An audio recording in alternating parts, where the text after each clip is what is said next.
I was asking whether or not it's wise to try and read these segments from the point of view of being able to be understood by humans, not written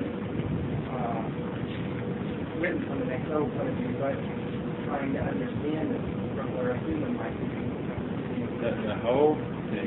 We haven't changed from the outset on that. We said that the segments are to be understandable by humans. In other words, you're writing them with the knowledge that you have, but you're not going into things that they would not understand. And you're not taking anything for granted. Therefore, you have to clarify what you're saying, and you have to say fairly fundamental in order for them to understand it. But shouldn't they also look at it as members of the family and try to keep it on the high standard where it's writing to not necessarily an intellectual person, somebody whoever the average person would be reading this stuff to begin with. That's right. You're writing to people who would understand. The only thing they wouldn't understand might be terminology that only your class uses. Right. Other than that, we can assume that they would understand what you're saying. Now, I mentioned this a minute ago, but we wanted to put it on tape. We wanted to wait until Doug got here, but we feel like the way you all are reading the segments are really critical. In other words, you're looking at it in a way that's more interesting rather than perfecting the text. Like, so many are excellent. We haven't read one that was excellent. Doesn't mean that the topic wasn't okay, but we want it to, before you rate it as excellent, we want it to be absolutely as perfect as you can get, and then it's perfect. And just to repeat what he's saying, we feel like all, or most of you have, I don't know if you're being kind to each other, or you want to be nice, or what, but your standard has been too low in grading them. And maybe you're grading them by what you think you're capable of writing, and if somebody else writes something that seems to be better than what you think you're capable of writing, then you want to give them an excellent. But we want each sentence in it to not be to not have inaccuracies, and we haven't read one that wasn't full of inaccuracies. And now they might have basically said pertinent information and have been written fairly well, but like Keith said, none of them certainly we think are in an excellent category. And this is not to put you down. We feel like you should know that nothing you have written to this date that you have zeroed in on it carefully enough to have it accurate and clear, and you can't make statements that aren't so. Some of you make explaining how the genes are working make a fairly good statement, and then turn around and make a few statements that don't jive with the statement that you have just made. So those who have been reading them must have just overlooked the contradictions of those statements. Now, anytime when you're talking, like we're talking now, a lot of times you can, depending upon how much you've talked about a topic, we might say things where we skip and aren't completely clear, and because we have talked with you so much, and we can take for granted that you know how to fill in the lines on things. Even a lot of times we find that you haven't filled in the lines for every thought that you might. But on these segments, you can't assume that the reader is going to fill in the lines, and you or the gaps. You've got to be very careful about it. Let me ask you a question of where are the genes located? Genes not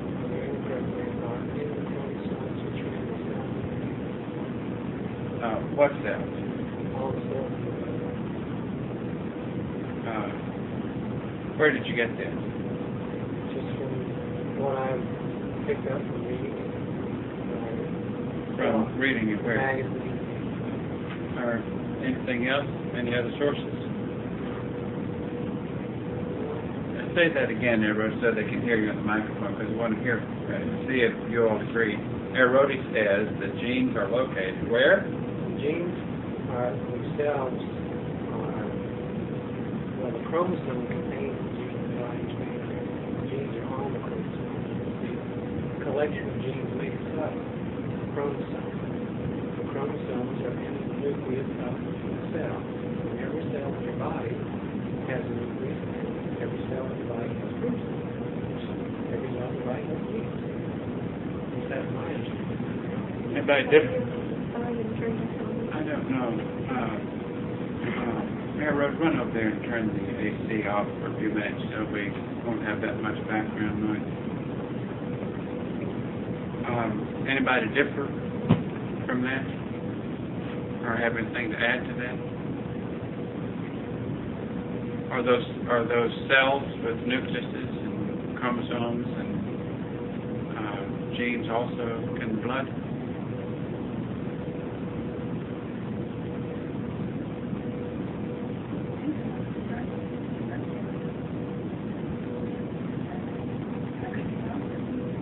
Yes, they are. don't think they know. No. You don't think that? I don't think so. No. No. Well, the first question I had from what Rhodey said is your teachers have never mentioned chromosomes to you in relationship to cells.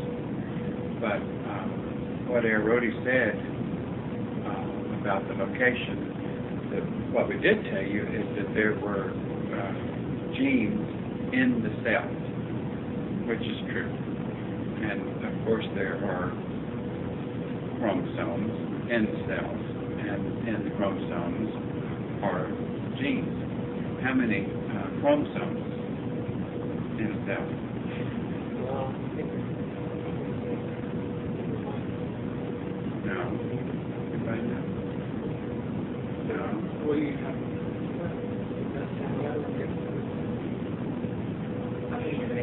Thousands of genes. Thousands of genes. How many chromosomes?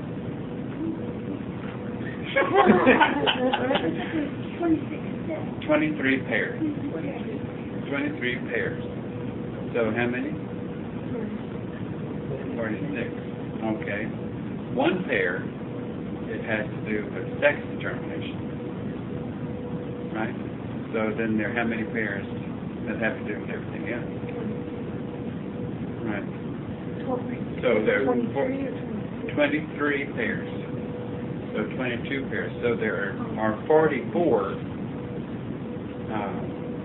chromosomes other than the two that have to do with sex determination. So there are 46 chromosomes in each cell. Now we'll give you just a little technical data, not for you to use in your segments, but only for your own understanding. But the important thing is for you to realize that the genes are in the cells, and there are thousands of them, and they are like super microscopic chips, computer chips, that contain what has been handed down, and they also can be influenced and can be changed by environment, what you are subjected to and what you choose to change. Now there's nothing new there that we have said to you, but the only reason we're saying that is that we're repeating it is because some of the segments don't sound necessarily like you know that. In other words, we're not talking about, even though we're talking theoretically about genes, we're also talking actually about genes, even though we're not going to try to be med students and biochemists and make diagrams of genes or chromosomes, but we do want to be accurate. We don't want to say something talking about genes, have somebody who knows something about genes say, well, that's a big bunch of baloney. You know, we don't want to take a spiritual approach to this or a philosophical approach that wouldn't hold water. So we don't want to use the word network. No, we've said structure, the structure of the genes. You want to watch your terminology because it can throw people. People are going to be looking at it, time thought with it anyway. But they might be interested in it at first until you throw something in that isn't the right terminology and you told them, oh, I thought this was real and just put it in the past, based on some past. So, be careful with that. The program you have, say way back from Adam's time, when there was all the genes still, it seemed to me like when you were talking about changing the genes by programming, I was thinking more along the lines of you're adding new programming, but the old programming just stays there. Like maybe it goes dormant. The new programming is pretty good.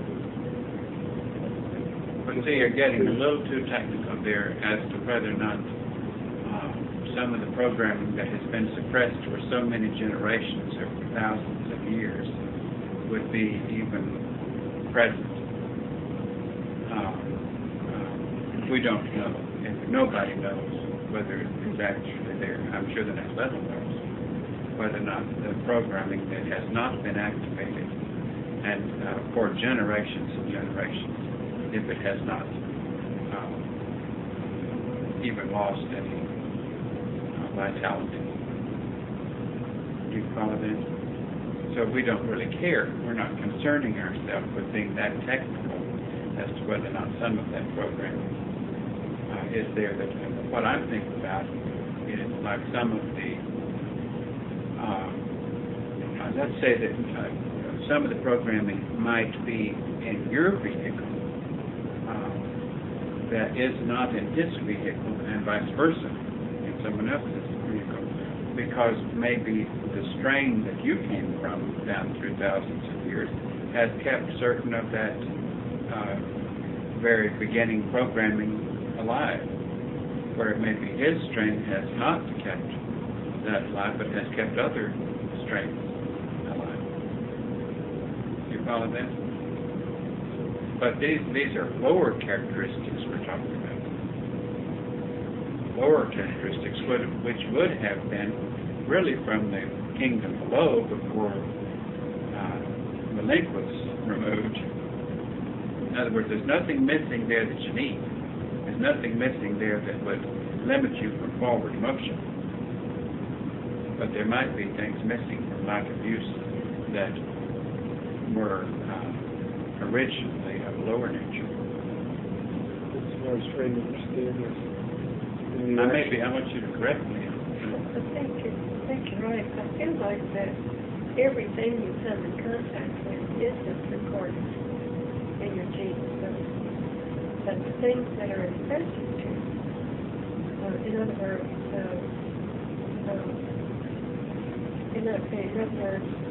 let's go back as far as Adam, which is, I agree with you, I don't think we'll get that tape. But the things that go into your computer are the things that are important to you, or that have made an impression upon you. And, of course, the negative ones are the things that, again, are impressive to you. Isn't that right? Sure. Now, some things you remember unconsciously, and some things you remember consciously. Things you don't remember consciously or unconsciously didn't make an impression. In other words, you might have come in contact with those, but you didn't pay any attention, you ignored it, and it made no impression. Now, things that you respond to that consciously are things that are a part of the programming that impressed you of this lifetime, of that genetic structure of this lifetime. Things that you respond to almost automatically is like an unconscious memory response. But it could have been from genes passed on to you.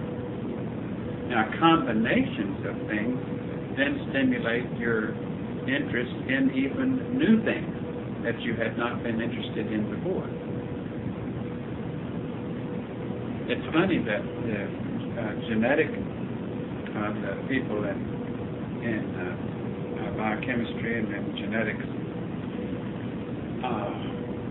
even talk about the exertion of the effort of the genes, like the gene that is going to move forward and become dominant has to exert effort to become dominant.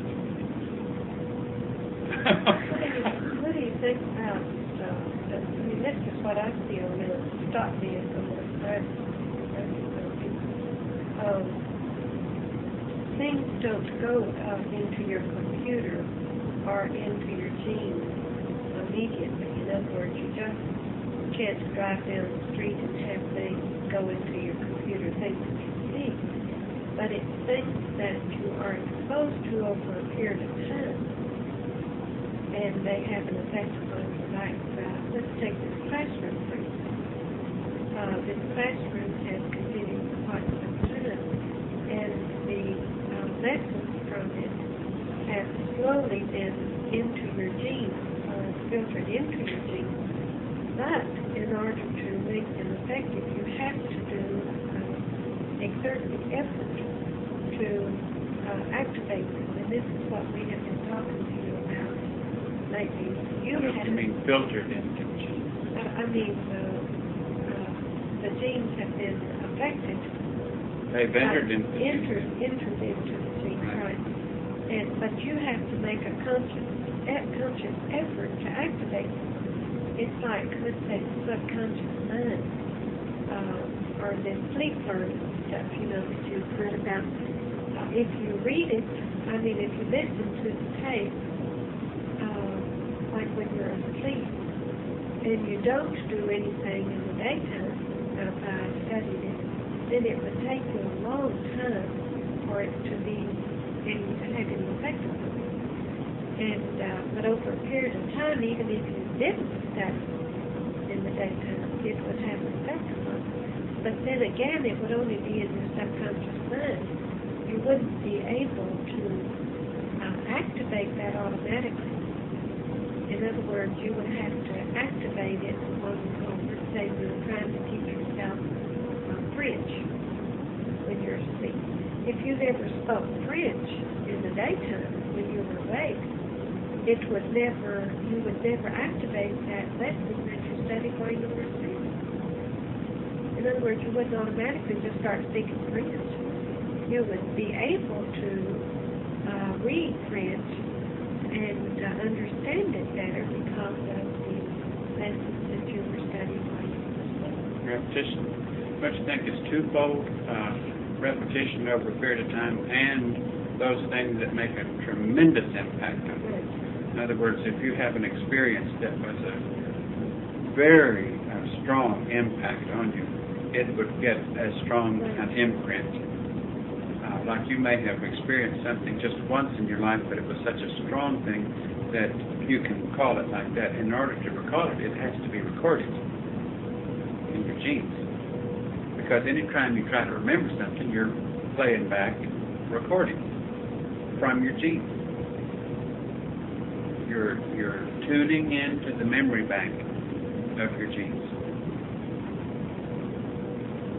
And so it has to be something either you have learned through repetition and increased slowly the knowledge of, or it has to be something that made a tremendous impact. But then even usually things that make a tremendous impact have a great residual because each time you remember that thing, it's like a repetitious recording of it.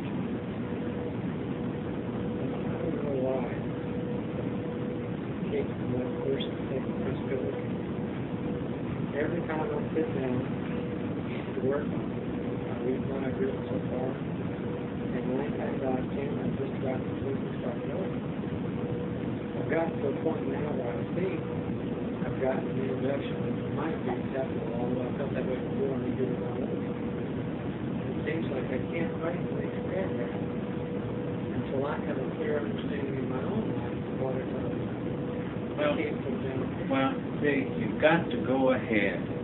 Now, don't misunderstand what T and I were saying that when we said that no one has written one that they should consider excellent yet. That is not to tell you not to turn in segments until they're excellent. That is to tell you who are both the writer and those who are reading them to be more critical. But the only way you're going to develop the ability to do it is by doing it. So write segments, even if they're full of inaccuracies and mistakes. Try to be as accurate and try to do it in a format that you feel is interesting and does what Link's trying to give you as guidelines to do. And otherwise, you're not ever going to get one written. If you wait until you have one perfect, you may never get one.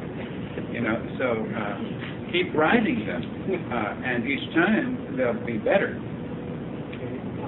That's the reason we're doing this for you now. We're not talking about grammar. We're not talking about sentence structure. We're talking about knowledge. So what we want to see is how much knowledge you know, and it's knowledge that you put down. And even if you use poor grammar or you spell every word wrong, but if the knowledge is good, then we don't we feel like it could be excellent. But we're not. When you're looking at the paper, you're not grading somebody on their grammar, on their spelling or their punctuation. You're grading them on the knowledge, how accurate it is, and how much can it help an individual on the human level, but not free-flowing, easy to read. I mean, that's kind of comments you read in the newspaper, and we're not interested in that kind of stuff. I was trying to get something that was clear, that would give a clear picture of what that would be like you said, something that doesn't contain inaccuracies that somebody can use to validate the book. Right. Well, so what if you do? You're only kind of by sending it out and by letting others read it and by letting them see it and all, are you going to learn those things? You can't do all your preparation homework before you write your piece. Go ahead and write your piece and learn through the process. But write your piece as carefully as you can write it, but you can't be so critical with yourself and never get what's written. That's not making progress. We're not trying, don't misunderstand what we're saying, that we want you to start talking about chromosomes and numbers of pairs and what they do. And we think it's perfectly adequate for you to understand that every living cell, every healthy living cell in the human body has all of this stored information. And the only way I can think of using the term network might be the kind of network that all of these genes and all these cells have in causing a brain response. In other words, it's not that certain, don't get the idea that certain genes have only to do with hand movement, would be the genes that are in the hand. And the genes that are in the brain have to do with thought. That's not the way it is. Do you follow that? The genes are in every living cell. All those genes are in cell tissue. And but it's like all those genes scream out something in unison, and the brain responds with an action or a thought. And all those genes can be stimulated by something you see or feel. You follow that? And then they send their signals to the brain. And even the brain is going to respond according to the programming. And this is no different from what we've been telling you all along at the beginning of how you've got to stop certain programming, how you've got to reprogram, and so that you don't act off the top of your head and let the old human programming be the thing that determines your response to things. But your new programming overrides all that. And actually, not only overrides it, it's actually becoming dominant. And the more dominant it becomes, the more those old programs become receptive or depressed. Not depressed, meaning downer, but opposite of dominant. When I read these, I try to read the things that make me interested.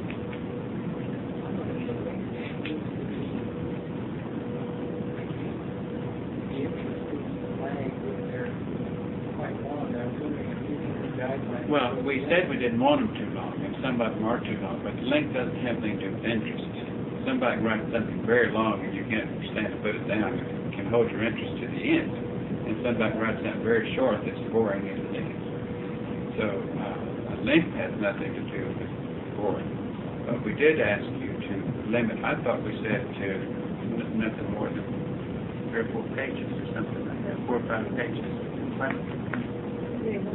Did we say words? Did we give you numbers of words? You come out with 2,000 or 3,000 words and you have 6 I thought it was like 2,000. A couple of thousand words. See, you don't need more than a couple of thousand words. Now, if you go over a couple of hundred of that, or you're under that, it doesn't matter. But we don't want 15 pages. And we don't want 1 page, or 2 pages, where it shows that no effort has gone into it. Now, we don't want any inspirational stuff. In other words, we don't want anything that you have been inspired to write, because that isn't the way we want you to write. Like one individual mentioned one poem, and we didn't want to hear her, because you have to be inspired to do that. And inspiration is using the human brain, not your next level mind. So we're getting you to write technically, to write as members of the next level. You're stating facts.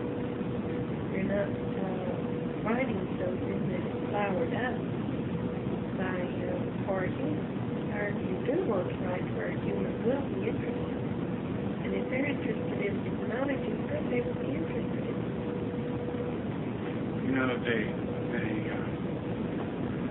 The medical world recognizes now that even in those genes, you can, or they're learning to dig enough to even know what susceptibilities to disease and deterioration have been added. Now, in other words, that's all in that program, even disease. And then, of course, they work against it, and you can work against it in your thinking. You can, like, let's say that a certain negative aspect, whether it be disease or negative conduct or anything else, is not extremely strong in your genes, but when it tries to come out, you refuse to accept it. Then you can suppress it. And it's like that old power of positive thinking thing really works, and it also works in reverse. You can cause the diseased parts of the gene, the parts of the gene that have to do with disease, to become extremely active, and all the negative characteristics of the genes to become extremely active if you begin to accept negative thinking. If you begin to be down on yourself, or I can't do this, or I can't do that, or you're programming that. You're adding to the negative negativity that's already there. Which means we have to overcome it. And unfortunately, the negative grows much faster and more easily than the positive. Out of history, it has done this. Now, eventually that may turn around, but thus far it hasn't turned around. And you want to get to where you don't want to have a single negative thought to come into your mind because it can color your genes. And this is why you should be afraid to let anything negative come. If that thought enters your mind and you think about that thought, and even for that moment, believe that that negative thought may have some truth to it, for that moment that you were believing that that negative thought had an ounce of truth to it, you were programming genes to accept that thought. Therefore, the second time you let that thought come in and think there might be some truth to it, you have enlarged that programming in those genes. You see how destructive you can be to yourself? The same way T was saying, through repetition, you're building positive things. Through repetition, you build negative things. That's the reason it's so important to you every time you have any negative or lower thought or action that you be extremely strong in refusing to hear what it says and not even thinking about it long enough to question whether or not you believe it. Because if you do, you stamp it. And you have really taken on a destructive programming. Now, you've all heard about affirmation. And in other words, you can change anything. Do you know what T means by affirmation? I'm saying the same thing over and over again. In other words, just, let's say you have a tendency to be depressed. And there's nothing organically not depressed about it. Well, let's say, for example, that you felt like you had an inferiority complex. And you said, I can do these things. I'm perfectly capable of doing these things. And you keep telling yourself, it's like affirming. You're making affirmations. And in fact, many people have written little books down full of actually written out little affirmations for you to read over and over and over again, trying to convince your genes that you can do things that you might not have thought you could do before. Now, it works if you believe it. It can boomerang if you're doing it and you don't believe it, because if you don't believe it every time you read it, you're going to disbelieve it even more than you disbelieved it before. Well, sometimes it doesn't work that way. Like if you feel like you don't have any confidence in yourself, or that you can't do something, you might not believe it at first. Or you might have some disbelief. Right. That's but right. At first, the more you say it, the more you might incidents might happen that will make you think, oh, well, I can do that just as good as she can Right. or he can. And little by little, you begin to believe. But Right. like if you say, I want to be an opera singer, and you don't believe that you can do it, then it's kind of hard to be an opera singer if you don't have the facilities to be an opera singer. And so, of course, you all wouldn't be. Well, you can be a country and western singer, because anybody has to study.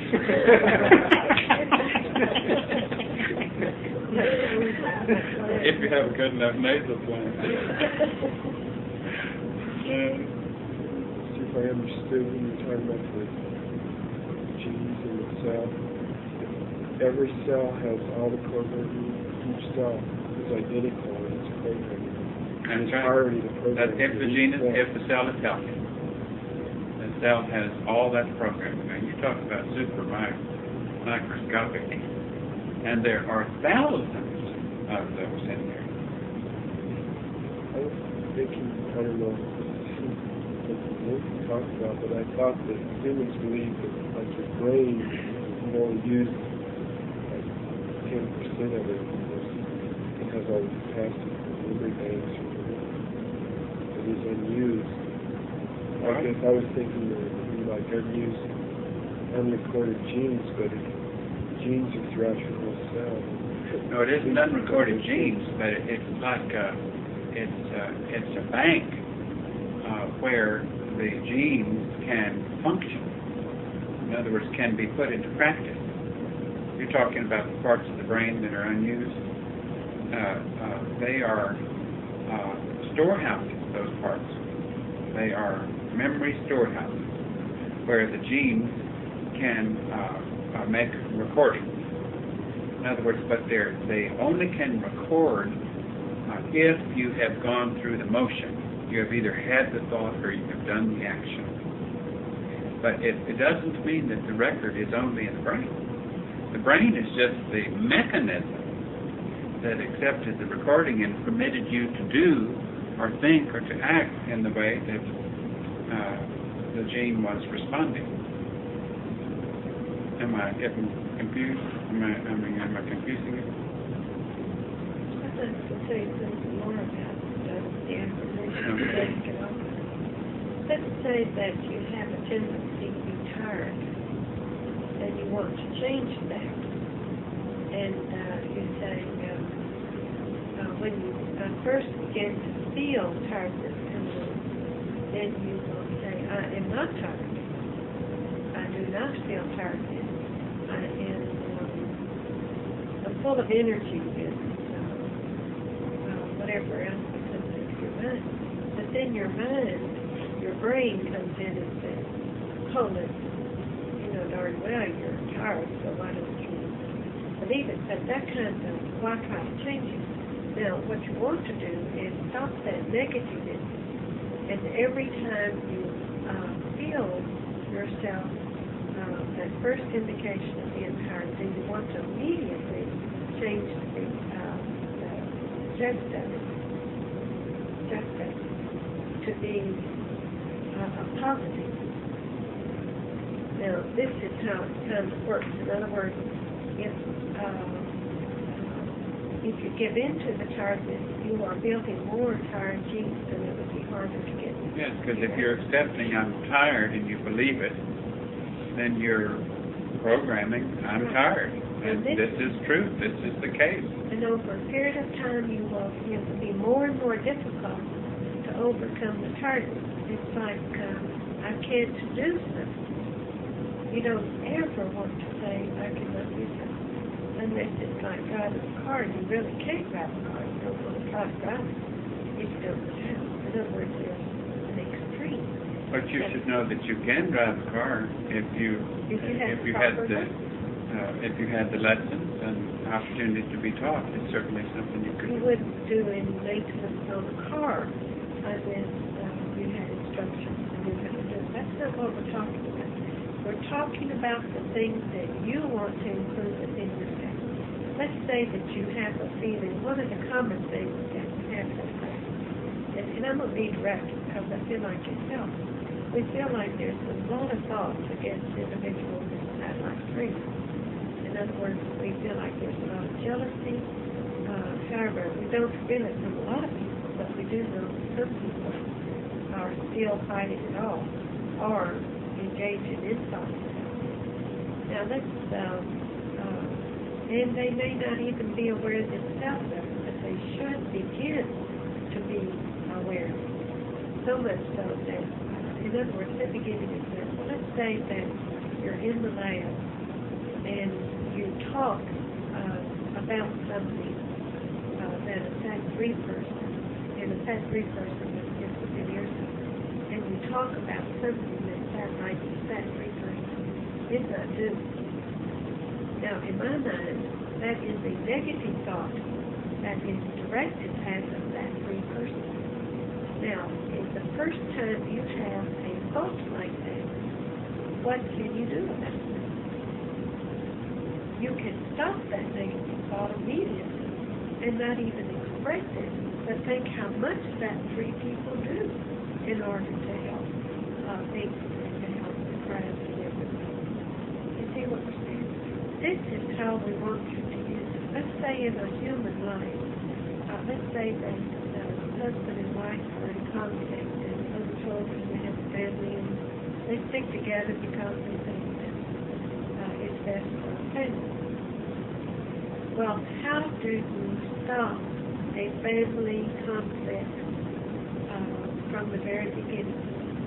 You stop it by trying to not see the negative side of the other person. In other words, you stop those thoughts. If you see the husband doing something that you don't like, you don't say to that person, why do you continually stir your coffee like that all the time? In other words, you offer, and believe it or not, those little petty things really get to somebody. Or why do you make so much noise when you're consuming, while you're eating? Or do you have to smoke at the table? You know, or all of those things. If the thoughts are coming into an individual's mind in order to, and all of that is negative, and over a period of time it builds up until finally they have to close and let that person know how bad he or she is. Now this is what we're trying to get to people to change in their everyday life. Because anybody can live with anyone if they have control of their negative thoughts. And just like you all can live with anybody without conflict. You shouldn't have any conflict in your craft. You shouldn't have any bad thoughts about anybody in your craft. If you do, whose fault is it? The person that is doing the bad thing or you? Which I feel like it's you. Because you are programming your computer to have negative thoughts. Right. Whatever bad thing they're doing is something they got to work on. But it affects you adversely if you even see it as a bad action. And if you allow somebody to talk to you in a negative way about somebody, you are putting negative thoughts into your being. In other words, you want to be as protected. Remember how we used to say put up a blank card to protect yourself? We didn't have all the terminology at that time on why it was happening. We did say to program your computer to not receive any negative things. Remember that? And even now, since you know what you know, it's going to be more and more effective because you're going directly to the source of programming. Before we didn't know where the program was coming from. We called it your computer. We called it in your mind. But now we're telling you it's in your genius, which you can't get any smaller or any more minute than that. That's getting to the source. And therefore, you can program your vehicle much quicker and more easily than ever before. Do you agree with that? When I'm driving the first thing, I thought it would be helpful to some readers to understand what we're talking about all the body's made cells and the cells are the genes. If we show up on the thing, so I could complete a picture, show them where our bodies come from, what they were, if their whole person was just an expression. I thought maybe that would be too detailed. Well, we're not going to know till we see it. Okay, so You can't get past the first paragraph. But the thing of it is, you want to take human examples. In other words, you want to like these yogis. They talk about meditating, or even the transcendental meditation. You get your vehicle calm. They say if you are in harmony with yourself, then you attract harmony. What you're doing, you're not allowing negative thoughts to come in, which is right to a person. And therefore, over a period of time, all you have is positive thoughts inside of you. And therefore, nothing affects you. However, we don't want you to become so passive. But the thing of it is, you can actually have positive thoughts inside your vehicle at all times. But you can still be aware that somebody isn't acting right. In other words, you can see it, and that individual isn't working properly as far as procedure goes. I'm talking about your class. But yet you wouldn't say, goodness, the way that person is acting, it's terrible. Don't you think so? And gets off of somebody, instead of just looking at that person and seeing that the way the person is performing isn't according to procedure. Now, that's very objective. And you have no reaction in you, and you're not putting any negative thoughts into your team. You know, it's interesting that the only cells that don't have a full selection or a full complement of chromosomes are the cells in the sperm and the ovum. They have half a chromosome. In other words, instead of having twin pairs, 23 twin pairs, they only have 23. So that when they come together, then they have 23 pairs. But the ones they do have are, they contain all the same That's right. information, they just don't have as much. they just don't have another pair. But they're complete. They have all 23 as against 23 pairs. The words when they're together then they make up the whole complete structure. But see, when you think of 23 pairs joining with 23 pairs, I mean, the 23 joining with 23, and then those new pairs have new combinations. Do you see that? Actually, you've taken in one of the pairs of a total programming and one of the pairs of a total programming and joined them.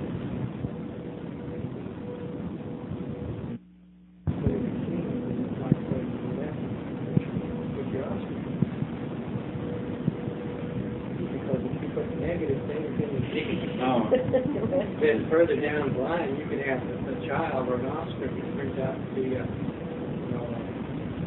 homicidal-maniac. Well, I'm sure that's what they do. Sure, absolutely. You know that when Tia and I see these people being so severely punished for so-called crimes that they've committed, like we heard a discussion on television in one of the news shows, these district attorneys were talking about, and this person has done such horrible crimes, we're not going to sit around and let somebody show up. They wanted to execute the person. And they didn't want somebody to show up at the last minute trying to convince him that he's just really sick. That he's just really sick and that therefore shouldn't be executed. And they were saying, now, we're not going to tolerate somebody coming in trying to get them off the hook for their crime on the basis of they're sick. Now, from your standpoint, knowing what you know, anybody with negative conduct is sick. I mean, that's it's a set of genes that have become very sick.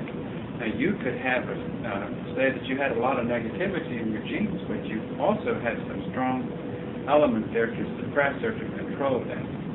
And you married someone, had an offspring, and the person you married also had a lot of negativity in their genes that they had suppressed and controlled. But the combinations may not have manifest control in your offspring.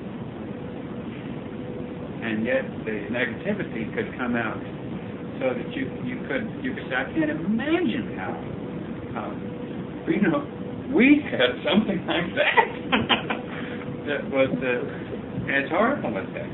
And yet it was merely a combination of the two, of what the two put together. You know how they can change the jail system? The jail system? They can play tapes while people are sleeping, how good they are, only positive thoughts. Oh, my goodness. There are a lot of things that we've talked about how they could just bombard the environment day and night with positive thinking. Like they're in their classes, the music they listen to, or everything. If it was all I can, and it was all toward looking forward to what's ahead, and I can be constructive, and it could be disguised in such a way that it could be acceptable. There was some music there where the words were really bad. I don't know. rock music. I forget what it was, but the words of it were horrible words. And really just really detrimental to anybody's thinking. And for teenagers or young people to play that music over and over again, what do you think it's doing to them? And it really scares me. Now, they aren't as sensitive as you all are. In other words, you all, sensitive meaning acceptable. Yeah, their programming is duller. They don't accept programming as easily. You can accept it very easily, and at this time you can do it much more easily than you ever have been able to, because of what you know. That these humans, they're just studying themselves. Well, it scares me to think of what the future's going to be unless change begins to